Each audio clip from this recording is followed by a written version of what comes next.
a meeting with sila Boss Pal. Way back, like I think 2019, 2020, doon lang pandemic. And I've always expressed my desire to make a youth show. So, kasi feeling ko doon talaga ako mas nagko-connected. So, yeah. Follow up lang po. Correct me if I'm wrong, naidirect mo yung Don Bell dati pa ba? Unconvenient Love. Yes. Ano po feeling na after ng Don Bell, may idirect ulit kayong fastest rising love team through Ashless? Yun nga, actually, yun nga, parang natutuwa ako kasi parang I think when I got to work with Don Bell, that was after their success sa Ease Into Her. So, ito parang after din ng success ng Hamutya ng Section E. So, I really see their drive and parang when you get up close kasi dun sa magic of what makes them successful, ang priceless din nun. To be able to have a hand in that and to contribute to that. So yeah, sana nag-enjoy kayo sa ating collaboration and I hope magtuloy-tuloy pa. Sana pelikula. Wow! And for Ashton and Andres, may pinapabot na question yung isang fan nyo. Sabi niya, since AMZ 2 will be much heavier and much darker than the first season, marami rin changes with JJ and Kiefer. How do you prepare the nuances of the characters without losing the essence of Jayfer na minahal nila nung season 1? Ako siguro, nagsistick lang ako dun sa script.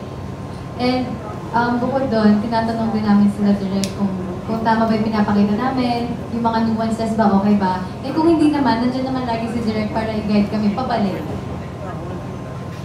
Yeah, yun nga din. Parang, I think really the essence of the Jayfer tandem talagang, of course, it's what we do for the camera and how we attack these scenes, but really kapag nalalost kami, we just really have to look back and ask our director, kung anong pwede or anong pwedeng gawin dito. And it's really mainly just that. And last question na rin, successful yung season 1, marami rin nagapang yung season 2, and yung Minamahal is a blockbuster hit. I think kung nagtagal siya darang 5 weeks sa mga sinihan. With that performance, meron bang pressure sa inyo knowing na kayo yung isa sa mga rising love teams of this year? May pressure, oo, pero tinatry ko siya i-set aside. Kasi hindi talaga ako yung tipo ng tao na nag-work ng maayos kapag under pressure. So ako, ang nilalagay ko sa utak ko na kailangan ko lang mag-enjoy. Tapos, ibigay yung best ko. Kasi pag binigay ko yung best ko, kahit anong outcome, I think okay na ako doon.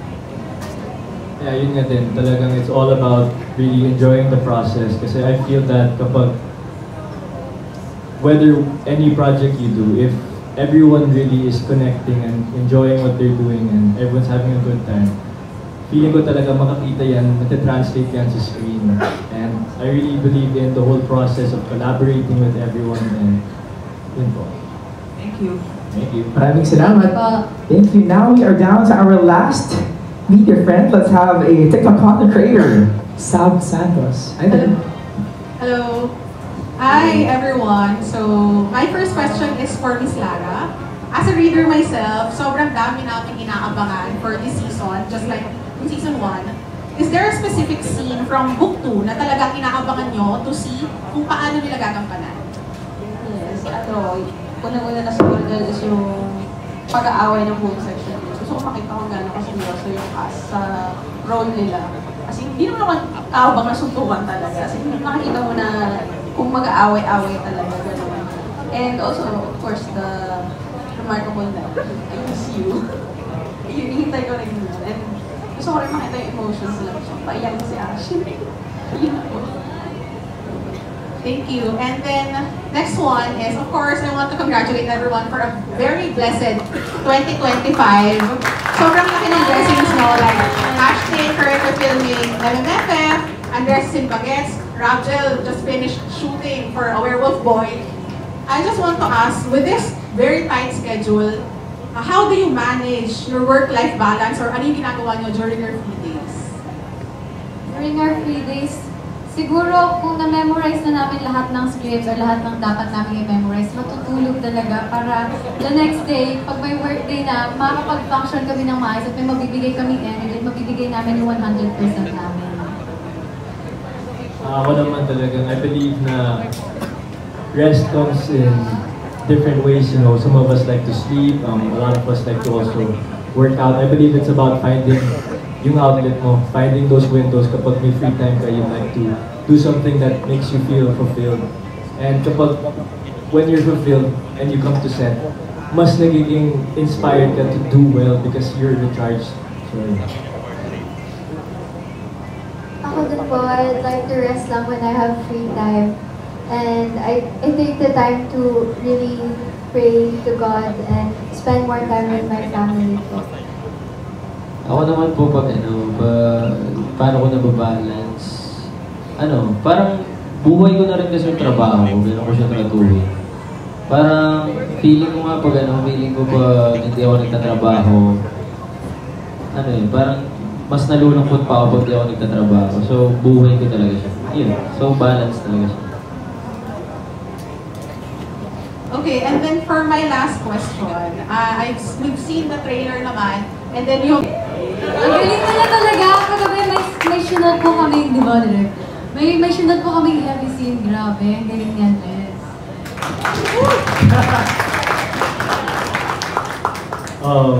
Wow. Natatawa naman. Pinatawa ko doon. Kung may scene na... Alam mo, sa tingin ko talaga, I think I have to commend everyone in this cast, really.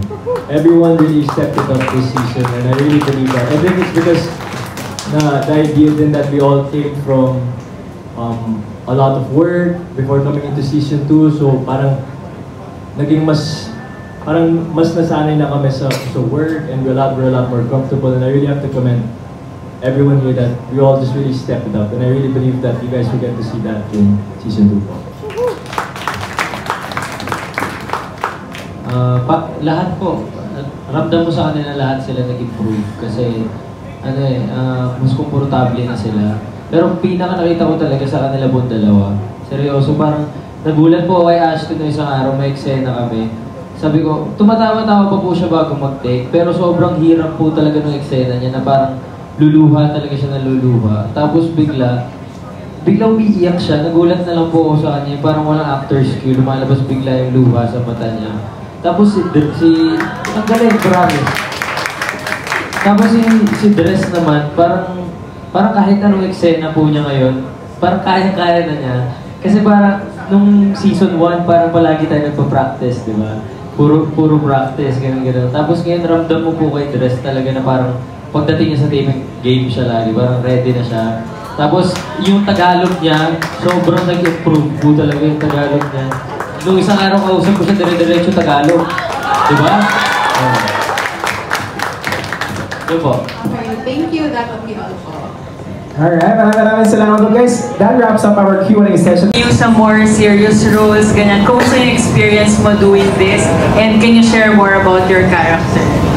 Nakahinga po ako ng maluwag. Ganun yung feeling na parang, ay, finally. Pero it doesn't mean naman na petics or hindi ka nag-effort.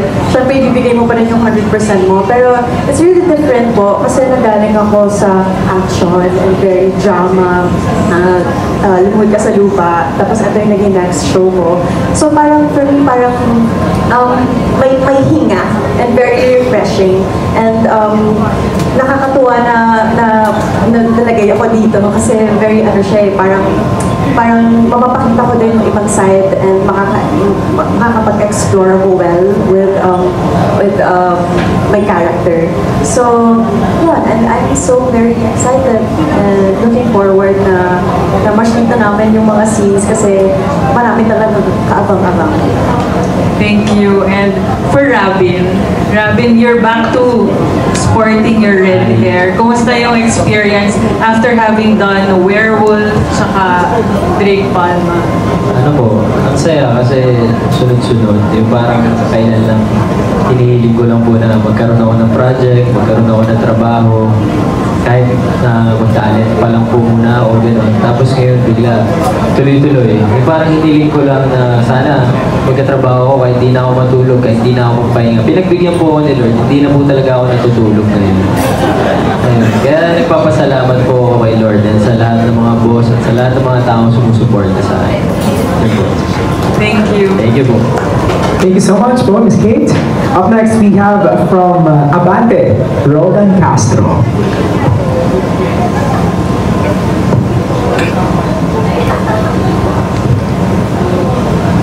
Good afternoon from Abante tonight. Raben, ang laki na nagawa ng serye na to sa'yo sa popularity mo. Mabuti hindi ka nagdalawang isip na pumayag ulit ng sumali dito sa season 2. Kasi siyempre may kalapin ka na tapos may kumbaga nasa love triangle ka. Ito pong project na to talaga, sobrang malaki pasasalamat po ako sa project na to. Wala po ako dito sa kinaubuan ko ngayon, wala to. And wala po lahat talaga, hindi dahil sa Amodiana Section team. Kaya sobrang laki po pasasalamat ko sa lahat ng tao, Andres, Ashton, sa lahat po na tumulong sa amin. Maraming salamat po. And kahit may ka-love team na po ako ngayon, parang open naman po kami ni Angela. Parang kahit anong project po na ibigay sa amin, gagawin po talaga na. Pero walang twist na yung love team nyo dito sa Amodiana Section. Wala pa, Ate Lara, no? Wala pa po. Wala pa po. Ayun. Salamat po. Thank you. Direk, kaano yung challenge mo dito sa dami ng mga bagets na i-direct mo? Paano po yun? Actually, swerte po ako. Kasi si Directed na ang nakapag-assemble, nakapagpiga, naihanda ang mga bagets. So I think, I've been hearing from their collaborators from season 1 na actually proud daw sila sa mga boys, kila Ashley, sa mga girls, na talagang nag-level up yung discipline, yung, di ba, na ngayon, hindi na kasing gulo. Magulo pa rin, pero disiplinado. Pero ano na-discover mo sa love team ni na Astin sa kami Andres? Ano ba na-discover ko? Kinikilig ka ba sa dalawa? Ay, naku. Ang mga tawa sa tabi ng Video Village. Ewan ko kung narinig nyo rin ako minsan. Kasi ano naman po ako, hindi ko tinatago ang reaction ko each time na nag-take. Kasi feeling ko dun effective, di ba sir? Pag ayun. So, meron talaga. Kapag napapanood mo pa lang sa rehearsal, there's really something about this tandem that just really clicks and works. But also because they're very hardworking. I love working with them, with all of them. But yun, of course, si Ashton and si Andres, they carry the show with sobrang dami nilang scenes every day. I really love the idea that they look out for each other, not just with each other, but with the rest of the cast. So may ganun kasi silang quality about their tandem.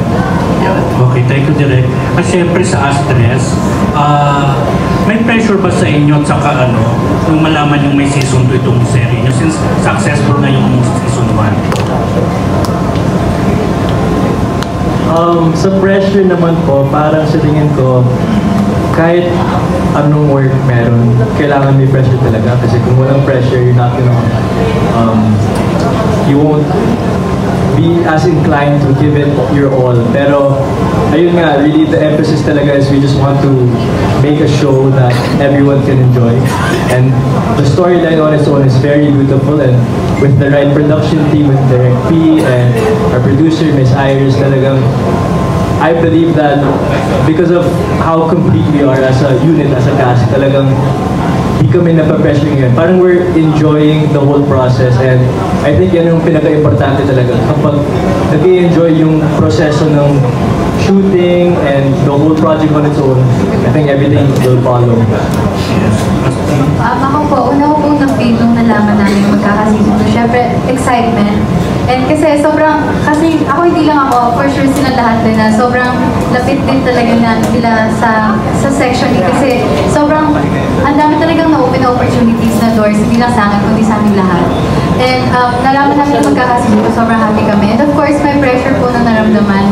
Kasi parang, alam mo yun, sana mahalin pa rin. Kasi ang tagal namin na-stop. So, naisip namin, nagsawa na ba yung iba? Or kapag tinuloy ba namin to, ganun katagal na yung gap, may excite pa sila.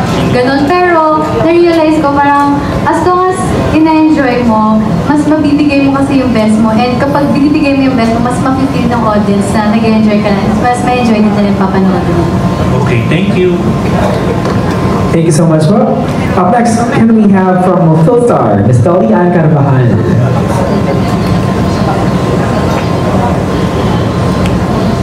Hello, for Robin, what can you say about the brewing rivalry between you and Andres? Kasi yung fandom niya parang rabid fans, yung nakaka-apekto ba yun sa friendship niya ni Andres? Or it's a healthy competition? Ako po, hindi. Parang pagbalik po namin na magtitaping namin ng Mutya, parang na-miss pa nga po namin yung isa't isa eh. Talaga doon sa workshop po, may workshop po kasi kami kay Miss Ana Fileo. Napag-usapan po namin yan kung nagbabasa-basa ba ako, ganyan-ganyan. Kasi simula po nung nagsisimula pa lang kami ng Mutya na Section E, sinasabi sa akin ni Andres, parang sinasabi ko sa inyo lahat na parang kuya ko talaga yan. Kasi tinuturo talaga sa akin yan na huwag kang magbabasa ng mga comments masyado, ganyan-ganyan, para di ka naapektuhan. Kaya nung sa workshop namin, napag-usapan po namin yan na meron talagang times na may nababasa ako mga comments, tapos minsan naglulungkot po ako. Tapos parang ni-remind po niya ako dun sa workshop na yun na okay, game na ulit tayo, mag-shoot na ulit tayo, huwag ka magbabasa-basa ng mga comments masyado para di ka na-apektuhan. Yun po, okay po kami. What can you say, Andres? Ayun nga, sa tingin ko din, like, when we come to work talaga, we're all friends really, and that's what was the beauty of ang Mutya ng Section E talaga, was the bond with everyone in the cast, and I think that's what brought the magic really. And kahit naman nag-aaway sila minsan, it's important to try not to look into it too much talaga, because at the end of the day, we're all friends really, and we enjoy each other's company, so parang really, at the end of the day, I don't see it that there's a rivalry, you know, honestly. I see that they're just very supportive and they just want the best for us, and ayun. They're just fans, being fans, mga supporters. And for the rest of the cast, no, kasi yung title,